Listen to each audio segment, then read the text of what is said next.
कामचोर बहू। कांता बहन की दो बहुएं थी, बड़ी कल्पना और छोटी प्रिया। कल्पना का जैसा नाम वैसा ही काम। सारा दिन कल्पनाओं में रहती, ना कोई काम करती ना कोई धाम। अरे कल्पना बहू, जरा अच्छी सी चटनी पीस दे, आज कुछ मजेदार खाने का मन है।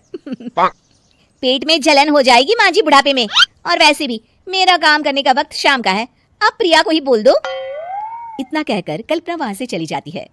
कांता कल्पना के ऐसे रवैये से काफी परेशान रहती हैं। मैं बना देती हूँ माँ चटनी, ऐसा बोलकर प्रिया माँ को चटनी बनाकर प्लेट में खाने को देती है कि तभी वहाँ कल्पना आ जाती है। अरे वाह चटनी, जरा चख कर तो देखूं, बड़े दिन हो गए। अरे नहीं बहू, तू तो रहने ही दे चटनी खाना, पेट में जलन हो जाएगी। इतना कहकर कांता और प्रिया दोनों हंसने लगते हैं। कल्पना सारा दिन या तो मोबाइल में यूट्यूब देखती या फिर सोती रहती। उसका कमरा भी बिखरा और गंदा रहता। एक दिन कल्पना का पति अशोक उससे कहता है, अरे कल्पना, जानवर भी उस जगह को साफ कर लेता है जहाँ वो बैठता है, तुम तो इंसान हो, कैसे इतने गंदे कमरे में रह लेती हो? देखो सारा सामान यहाँ वहाँ बिखरा पड़ा है। ज्यादा अपनी माँ का बोल ना बोलो। हाँ, कमरा तुम्हारा भी तो है, गंदा लग रहा है तो साफ कर लो। पता नहीं तुम्हारे साथ मैं कैसे जिंदगी बिताऊंगा। इतना कहकर अशोक वहां से चला जाता है। कल्पना बस खाना खाने कमरे से बाहर आती और फिर से कमरे में चली जाती। इससे कांता बहन काफी परेशान रहती। एक दिन प्रिया कांता से कहती है, माँ, मैं सारा दिन काम करके थक जाती हूँ, आप कल्पना दीदी से कहिए ना कि सुबह और शाम का काम बांट ले, मैं तो अब सिर्फ एक वक्त का ही काम करूंगी। हाँ। अरे तू वो भी ना करना, एक बहू तो कामचोर थी, दूसरी भी आ गई काम ना करने के बहाने लेकर। तभी वहाँ प्रिया का पति रमेश आ जाता है। माँ, मैं देख रहा हूँ भाभी कोई काम नहीं करती, प्रिया सारा दिन घर और रसोई का काम करती है, अब कुछ करो ना माँ। कांता मन में कुछ सोचती है और कल्पना के पास जाती है। कल्पना फोन पर मेकअप करना देख रही होती है। कल्पना, तुम सारा दिन बस मोबाइल देखती हो, घर का कोई काम भी कर लिया करो। प्रिया सारा दिन काम करके थक जाती है, आज से मैंने फैसला किया है, एक वक्त का काम तुम करोगी, सुबह का खाना तुम बनाओगी और रात का प्रिया। आप लोगों ने काम को हवा बना रखा है। अरे पता नहीं थोड़ा सा ज्यादा काम करने में आप लोग घबरा क्यों जाते हैं। और हाँ, बहुत ज्यादा प्रिया की तारीफ मत करिए मेरे सामने, बड़ी बहू तो मैं ही रहूंगी।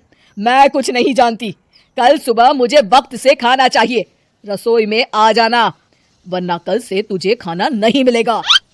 अगली सुबह कल्पना रसोई में नहीं आती है। वो देर से सोकर उठती है और बाहर आकर कहती है, अरे भूख लगी है, आज खाने में क्या है? इतनी देर हो गई, आज किसी ने मुझे उठाया भी नहीं, पता नहीं कहाँ है सब। कल्पना को घर में कोई नहीं दिखता। वो रसोई की तरफ जाती है जहाँ बड़ा सा ताला लगा होता है। अरे रसोई में ताला? ओ, मैं तो भूल ही गई थी, माँ ने आज से सुबह का खाना मुझे बनाने को कहा था। हे भगवान, इतने लोगों का खाना बनाना क्या आसान है? तभी घर के सारे सदस्य बाहर से वापस आते हैं। वाह माँ जी, मजा आ गया छोले भटूरे खाकर।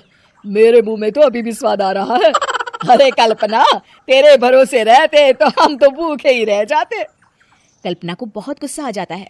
अब बहुत हो गया, आज से मैं अपनी रसोई अलग कर रही हूँ, मैं अपना खाना खुद बना लिया करूंगी। कल्पना अपनी रसोई अलग कर लेती है, पर आए दिन उसका देर से उठना और काम न करने की आदत से वो भूखी ही रह जाती थी। उसी के सामने घर के लोग अच्छे अच्छे पकवान खाते और कामचोर कल्पना को जैसे तैसे ही खाना बनाकर खाना पड़ता।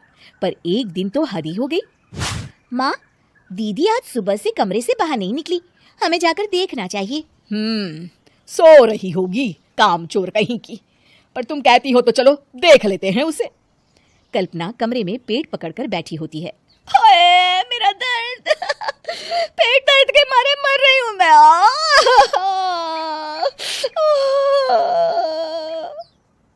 अरे दीदी क्या हुआ, पेट में दर्द क्यों हो रहा है, डॉक्टर को दिखाया आपने? माँ, कल्पना खड़ी होती है और माँ जी के पास आती है। मुझे माफ कर दीजिए, अब से मैं सारे काम में मदद करूंगी, कभी आलस और काम चोरी नहीं करूंगी। हाँ हाँ, वो तो ठीक है, लेकिन अचानक क्या हो गया जो तू काम करने को तैयार हो गई? कामचोर कल्पना। माँ, लगातार बासी और उल्टा पुल्टा खाना खाने के कारण मेरे पेट में इन्फेक्शन हो गया है, काम ना करना पड़े इसलिए मैं 2 दिन का खाना एक दिन ही बना लेती थी। बासी और खराब खाना खाने के कारण लेने के देने पड़ गए। पेट में दर्द हो रहा है। चलो अच्छा हुआ, देर आए दुरुस्त आए।